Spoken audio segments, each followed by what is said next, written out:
आज हम लोग अमीर खुसरो की हिंदी कविता पर बातचीत करेंगे। जैसा कि आप जानते हैं, अमीर खुसरो आदिकाल के कवि थे, लेकिन उनको फुटकर खाते हुए रखा गया था। यानी आदिकालीन प्रवृत्तियों का जब जिक्र हुआ तो अमीर खुसरो उसमें कहीं से भी फिट नहीं बैठते थे। यह इसलिए हुआ क्योंकि उनकी भाषा हिंदी थी, खड़ी बोली हिंदी थी। उनकी प्रवृत्तियां न वीरता वाली थी, न ही सिद्धों वाली थी, न रासों से संबंध था और न ही सिद्ध नाथ की परंपरा से इनका संबंध था। लेकिन अमीर खुसरो एक बड़े कवि, लगभग 100 पुस्तकें इन्होंने लिखी, 20-22 मिलती हैं। तो आज ऐसे महान कवि अमीर खुसरो के बारे में बात करेंगे। और अमीर खुसरो ने फारसी में बहुत काम किया है, हिंदी की तुलना में फारसी में बहुत काम किया है। लेकिन हम लोग अमीर खुसरो की जो कविता है, हिंदी कविता, उसी पर इस विषय को केंद्रित रखेंगे। अमीर खुसरो कवि थे, शायर थे, गायक थे, संगीतकार थे। इनका जन्म उत्तर प्रदेश के एटा नामक जगह में हुआ 1253 ईस्वी में। मृत्यु 1325 ईस्वी में इनकी हुई। वास्तविक नाम इनका अबुल हसन था और जहां पूरी जिंदगी काम इन्होंने किया, बादशाह के दरबार में रहे, वह जगह थी दिल्ली। कई राजाओं के दरबार में रहे, कुलीस खां, बुगरा खां, सुल्तान मोहम्मद, जलालुद्दीन खिलजी, अलाउद्दीन खिलजी। और यह एक अजीब बात है कि बादशाह एक दूसरे से युद्ध करते थे, हिंसा करते थे, खिलाफ में रहते थे, साजिश करते थे, लेकिन अमीर खुसरो सभी के दरबार में रहे। यानी राज सत्ता का जो झगड़ा था, उससे अमीर खुसरो को कुछ भी लेना देना नहीं था। यहां तक कि जलालुद्दीन खिलजी की हत्या की अलाउद्दीन खिलजी ने, और अलाउद्दीन खिलजी के दरबार में भी थे और जलालुद्दीन खिलजी के भी दरबार में थे। इनके सामने 11 राजवंशों के उत्थान पतन हुए। गुलाम वंश, खिलजी वंश, तुगलक वंश, ये सारे जो वंश थे, इनके सामने कई राजा उत्थान की ओर गया और कई राजा पतन की ओर गया।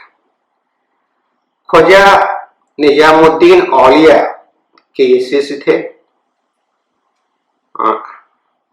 ख्वाजा निजामुद्दीन औलिया के बारे में आप जानते हैं, ये दिल्ली में इनका स्थल भी है और अमीर खुसरो उनके शिष्य थे।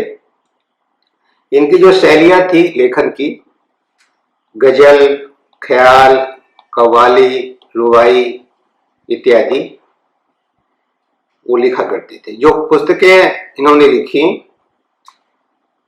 99 पुस्तकों का उल्लेख है, 20 पुस्तक उपलब्ध है। जो महत्वपूर्ण पुस्तक है, ये फारसी में है, किरान उस सादेन, मिफ्ता उल फुतूह, खजाइन उल फुतूह, आसिका, तुगलकनामा। ये सब किताबें चर्चित किताबें हुई, उपलब्ध भी हैं। हिंदी में पहली बार नागरिक प्रचारणी सभा काशी ने खुसरो की हिंदी कविता नाम की एक पुस्तक छापी। हिंदी में और भी इनकी पुस्तक है, खालिक वारी, दीवाने हिंदी, हिंदवी, हालात एक कन्हैया।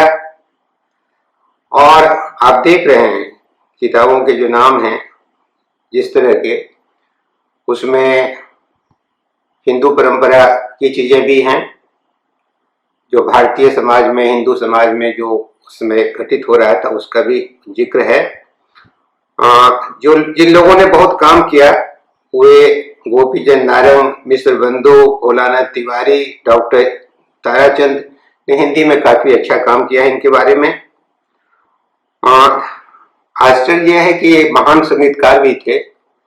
तबला बनाने का जो श्रेय है वह श्रेय अमीर खुसरो को है। सितार में भी इन्होंने सुधार किया। इनका जो लेखन है वो हिंदी में है, हिंदवी में है, फारसी में है, खड़ी बोली हिंदी में। कुछ उदाहरण हम लोग देख सकते हैं। और इन्होंने दोहे लिखे हैं, कविताएं लिखी हैं, मुकरियां लिखी हैं, पहेलियां इन्होंने बुझाई हैं। तो हम लोग कुछ दोहे, बहुत जो चर्चित दोहे हैं, काफी दोहे इन्होंने लिखे हैं और दोहों की परंपरा हिंदी में है, आप जानते हैं।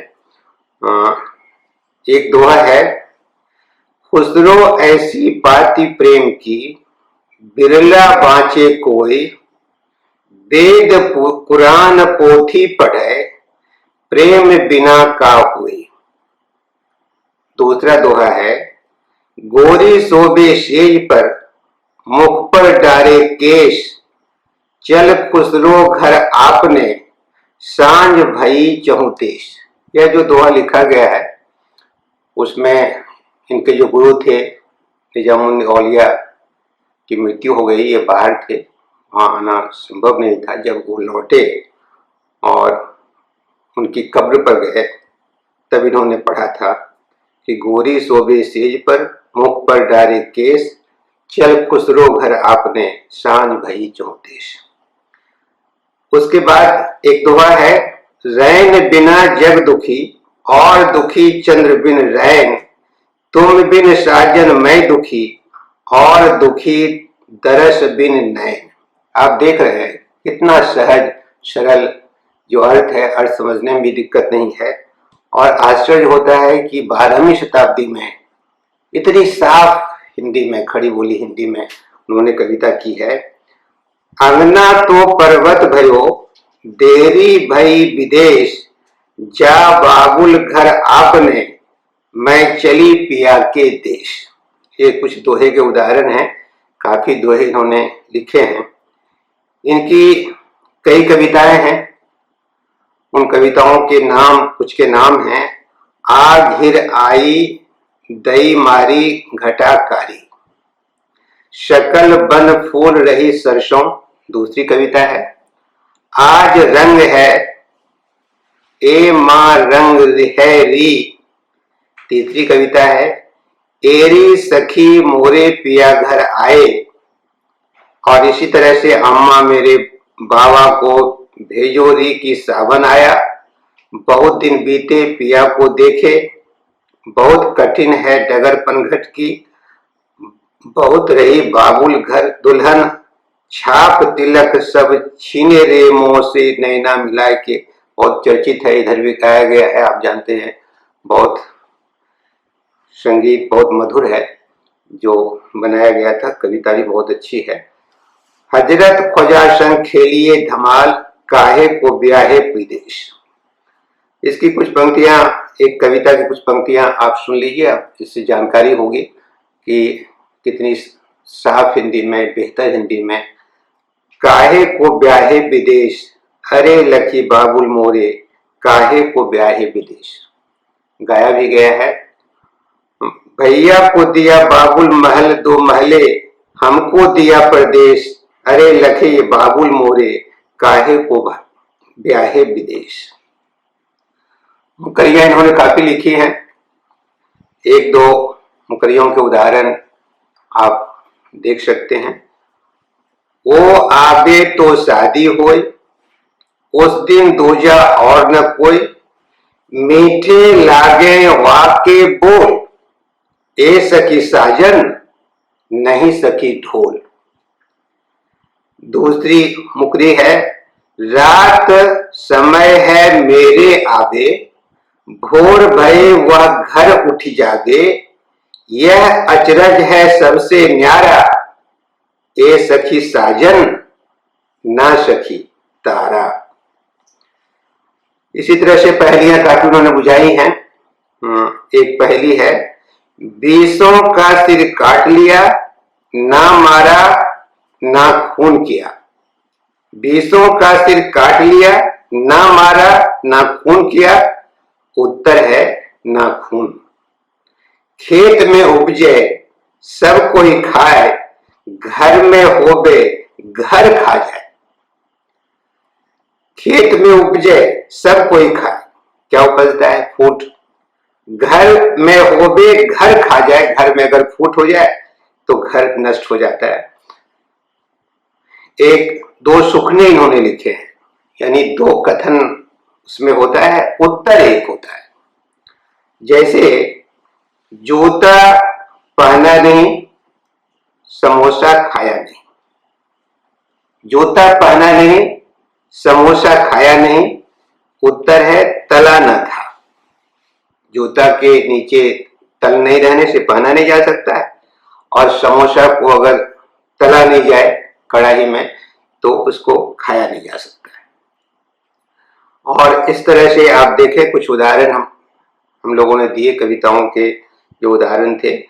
भोलानाथ तिवारी ने कहा है कि खुसरो के जो हिंदी छंद मिलते हैं उनकी भाषा या तो दिल्ली की खड़ी बोली है या अवधी है। खड़ी बोली तो है ही, हिंदी है, हिंदवी है, और फारसी के तो विद्वान ही थे। इनकी कविताओं में उक्ति वैचित्र है, देश प्रेम है, प्रकृति है, जहां वो रहे आसपास की प्रकृति का वर्णन है, धार्मिक चीजें भी हैं, खोजा से संबंधित भी हैं। जो इनके गुरु थे उनके संबंध में भी कविताएं लिखी। तत्कालीन राजाओं का, ऐतिहासिक घटनाओं का जिक्र भी है। जो किताबें हैं फारसी में, उसमें राजाओं की प्रशंसा भी, जिनके दरबार में ये रहे, दरबारी कवि ही थे, राजाश्रय में ही रहे, तो जिनके दरबार में रहे उनकी प्रशंसा की, उनके बारे में कविता लिखी। और जानते हैं कविताएं, ऐसी कविताएं क्यों लिखी जाती हैं? अपने सर्वाइवल के लिए, वो कायम रहे राज दरबार में, उनकी इज्जत और प्रतिष्ठा बनी रहे। वो कोई ऐतिहासिक चीजें नहीं लिख रहे थे, इतिहास नहीं लिख रहे थे, बल्कि उसके माध्यम से अपने को टिकाए रखने की कोशिश कर रहे थे। यो जब आप इतिहास को दर्ज करते हैं तो जो राजाओं का जिक्र आता है, बादशाहों का जिक्र आता है, उसकी लड़ाई भिड़ाई का जिक्र आता है, तो बहुत हद तक उस युग की जो स्वभाव है, जो प्रकृति है, वो तो आती ही है। तो इस तरह से हम लोग देख सकते हैं कि अमीर खुसरो की जो हिंदी कविता है वो काफी अच्छी कविता है, और उनकी कुछ कविताएं तो आज भी मैंने लोक प्रचलित हो गई है, उसको बहुत बेहतर ढंग से गाया गया है। और उम्मीद करते हैं कि इस पाठ को सुनकर हम लोगों के अंदर एक बात आएगी कि अमीर खुसरो को जानना चाहिए, उनकी कविताओं के बारे में एक जो है अच्छी दृष्टि रखनी चाहिए, क्योंकि वो महान कवि थे और बहुत बड़े कवि थे।